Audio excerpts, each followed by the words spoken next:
Wamen Parekraf Angela Tanu Sudibyo membuka secara resmi kegiatan event pendamping bagi pertemuan G20 di Indonesia. Kegiatan ini dibagi dua kategori, yaitu side event substantif terkait dengan isu-isu Tourism Working Group dan side event non-substantif yang bertujuan mempromosikan destinasi pariwisata yang ada di Indonesia. And it will be our greatest pleasure to be able to show you and your delegations of Indonesia's hospitality outside the meeting rooms. Kegiatan side event substantif diantaranya adalah Asian Venture Philanthropy Network Conference 2022.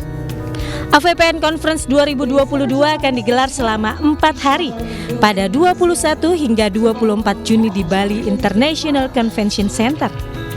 Sementara itu, side event non-substantif akan menyediakan paket wisata bagi delegasi untuk memaksimalkan kunjungan mereka di Indonesia.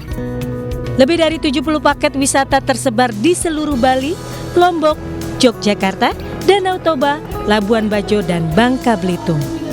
Dari Jakarta, Nata Arman, Arif Tribawono, iNews melaporkan.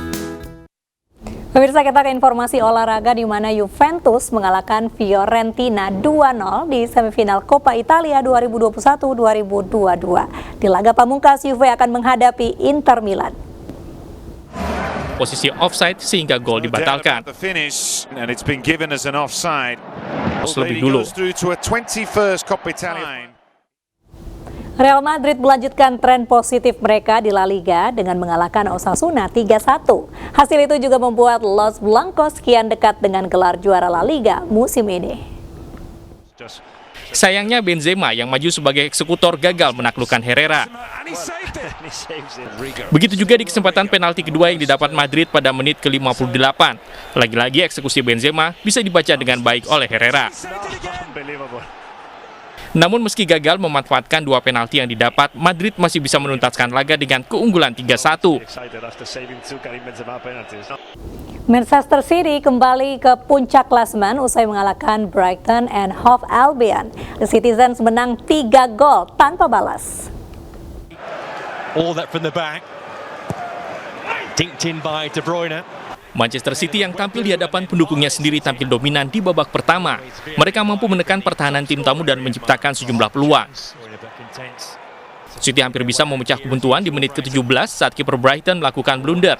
Namun upaya Riyad Mahrez masih bisa digagalkan Caicedo.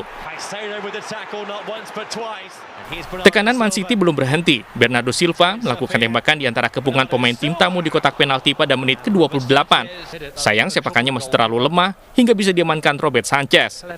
Babak pertama pun berakhir tanpa ada gol tercipta dari kedua tim. Usaha tuan rumah mencetak gol akhirnya membuahkan hasil pada menit ke-53. Riyad Mahrez berhasil melewati pertahanan tim tamu sebelum menaklukkan Sanchez. The Citizen terus melakukan serangan untuk menggandakan keunggulan. Hasilnya pada menit ke-65, Phil Foden berhasil mencetak gol usai menerima umpan dari Riyad Mahrez. Manchester City tak mengendurkan serangan meski sudah unggul 2 gol. Mereka tetap melancarkan high pressing dan berhasil mencetak gol ketiga pada menit ke-82 lewat sontekan Bernardo Silva. Kemenangan 3-0 membawa Manchester City kembali ke puncak klasemen menggusur Liverpool. Mereka mengumpulkan 77 poin, unggul 1 angka dari si merah. Sementara Brighton di posisi ke-10 dengan 40 poin. Arsenal pulang dari lawatan ke Chelsea dengan poin penuh pada laga tengah pekan Liga Premier Inggris. The Gunners menang 4-2 setelah The Blues 2 kali menyamakan kedudukan di laga yang ketat. In West London, Chelsea sit comfortably in third place and they can look forward to Derby London tersaji pada laga tengah pekan Liga Premier Inggris kala Chelsea menjamu Arsenal di Stamford Bridge. Laga berjalan 13 menit, Arsenal unggul lewat Edin Nketiah memanfaatkan blunder dari Andreas Christensen.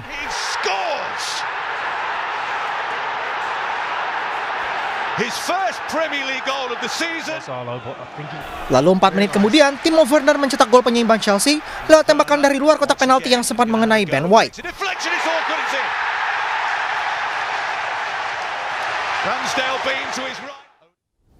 Ya pemirsa, informasi tadi sekaligus menutup iNews Malam. Saya, Mirva Suri dan kerabat kerja yang bertugas undur diri. Terima kasih, sampai jumpa.